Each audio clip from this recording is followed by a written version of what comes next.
नमस्कार दोस्तों। कहानी शुरू होती है 31 जुलाई 2019 की बेंगलोर एयरपोर्ट की बैकयार्ड से। एक शख्स जा रहा था। थोड़ा सुनसान इलाका है ये। तभी वो शख्स एक लाश देखता है। लाश लेडी की है जिसका सिर कुचला हुआ है और पहचान मुश्किल है। वो शख्स ये देखकर घबरा जाता है और पुलिस को फ़ोन करता है। एयरपोर्ट पुलिस वहाँ पहुँचती है तो इन्वेस्टिगेशन शुरू होती है। तो फर्स्ट इन्वेस्टिगेशन में उसके सिर पर एक भारी चीज़ से मारा गया है और बॉडी पर चाकू के निशान हैं, ये पता लगता है। लाश वाली लड़की ने जीन्स पहन रखी है और उसके हाथ में टाइटन की एक वॉच थी और उसके पास ना कोई मोबाइल ना कोई पर्स।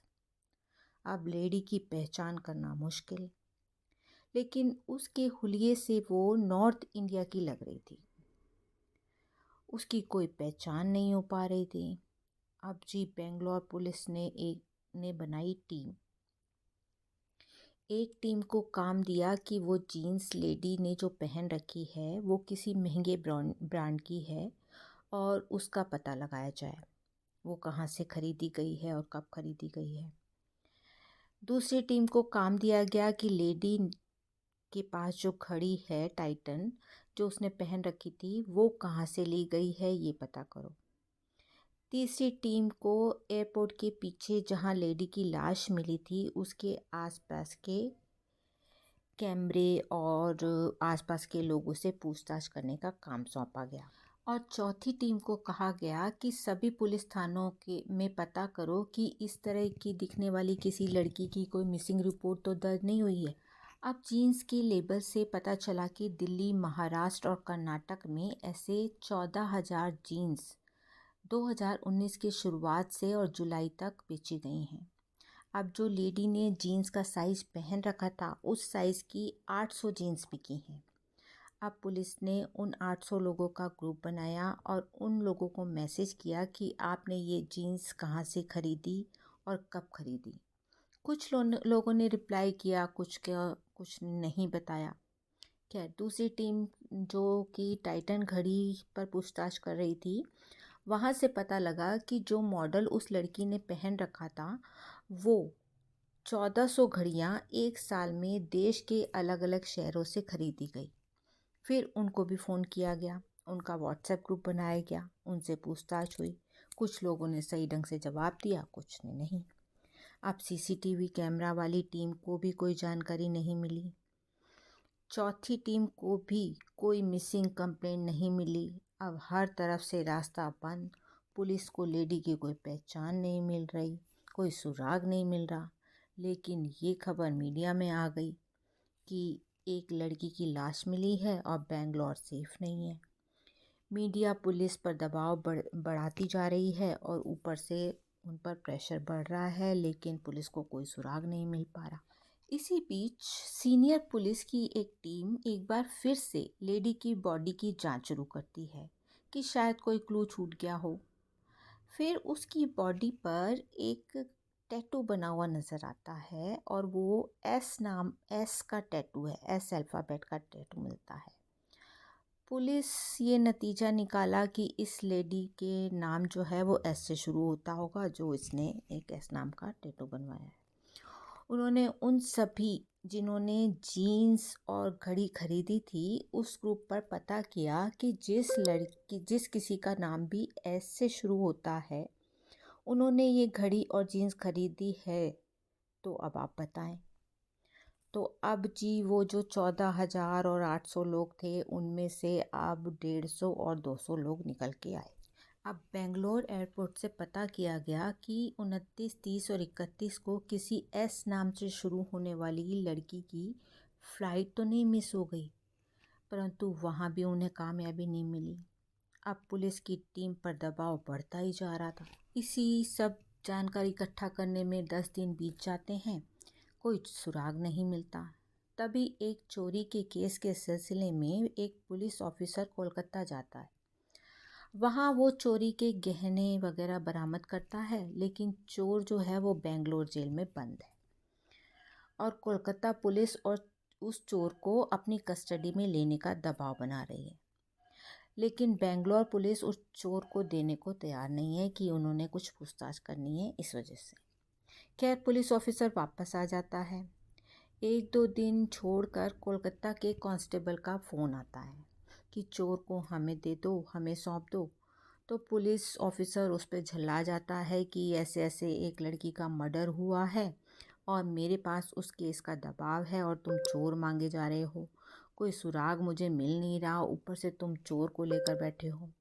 तो वो कांस्टेबल पूछता है कि ये घटना कब की है। पुलिस ऑफिसर उसे बताता है कि ये 31 जुलाई की घटना है। अब कांस्टेबल कहता है कि इन्हीं दिनों में एक लापता लड़की की खबर हमारे पास आई थी, आप मुझे उस लड़की का फ़ोटो भेजो। पुलिस ऑफिसर सब तरफ से तो निराश हो चुका होता है। वो कहता है भाई देख लेते हैं, शायद वहाँ पे भी कोई मिल जाए, कुछ क्लू मिल जाए। उस लड़की का फ़ोटो वो कोलकाता पुलिस वाले को भेज देते हैं। इधर उस घड़ी वाले व्हाट्सएप ग्रुप पर भी खबर आती है कि ये घड़ी मैंने अपनी गर्लफ्रेंड को दी थी और उसका फ़ोन कई दिनों से बंद आ रहा है। ये खबर अली नाम का एक लड़का भेजता है जो कि दिल्ली से है। तो फिर पुलिस उसे भी उस लड़की की फ़ोटो भेजती है कि भैया आप भी देख लो, ये वही लड़की तो नहीं है जो कि जिसे आप अपनी गर्लफ्रेंड बता रहे हो और जिसे आपने गिफ्ट की है घड़ी। इसी बीच कोलकाता से खबर आती है कि ये पूजा डे है, जो कि एक मॉडल है और वो इवेंट भी करती है। शादीशुदा है, उसके पति का नाम सौदीप है।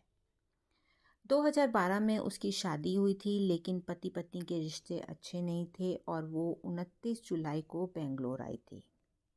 तो पुलिस को पति पर शक होता है कि भाई पति पत्नी में आपस में बनती नहीं है, तो पति ने पत्नी को मार दिया होगा। अब इधर दिल्ली से अली का फ़ोन आता है कि ये मेरी गर्लफ्रेंड पूजा डे है, जिसे मैंने घड़ी जून जुलाई में गिफ्ट की थी। तो पुलिस को लगा कि भाई अली भी कातिल हो सकता है, कि वो उसका पूजा से अफेयर चल रहा हो और उसका पति जो है वो बीच में रोड़े अटका रहा हो या जो भी है, या वो अब बोर हो गया हो उससे। लेकिन यदि वो कातिल होता अली, तो उसने खुद फ़ोन क्यों किया, ये पुलिस के दिमाग में थोड़ा सा खटका। खैर, लड़की की शिनाख्त हो जाती है कि भाई वो पूजा डे है। उसके माता पिता ने भी उसकी शिनाख्त कर दी है, लेकिन अब भी सवाल बना हुआ है कि भाई कातिल कौन है। फिर जांच शुरू हुई। जहां पूजा ठहरी थी उस होटल में उसके फ़ोन से जो कैब बुक हुई थी उससे जानकारी निकाली गई। तो पता चला कि 30 जून को पूजा ने एक कैब बुक की थी। वो कैब उसे रात को होटल में छोड़कर चली गई, लेकिन दूसरे दिन 31 जुलाई को वापस एयरपोर्ट जाना था। तो पूजा ने कैब बुक नहीं कराई, लेकिन होटल से उसका चेकआउट हो गया। अब फिर सीसीटीवी कैमरा निकाला गया तो पता चला कि जो कैब रात को उसे छोड़ने आई थी वही कैब उसे सुबह लेने आई है, लेकिन उसकी बुकिंग नहीं है। अब उस कैब ड्राइवर को पकड़ा गया।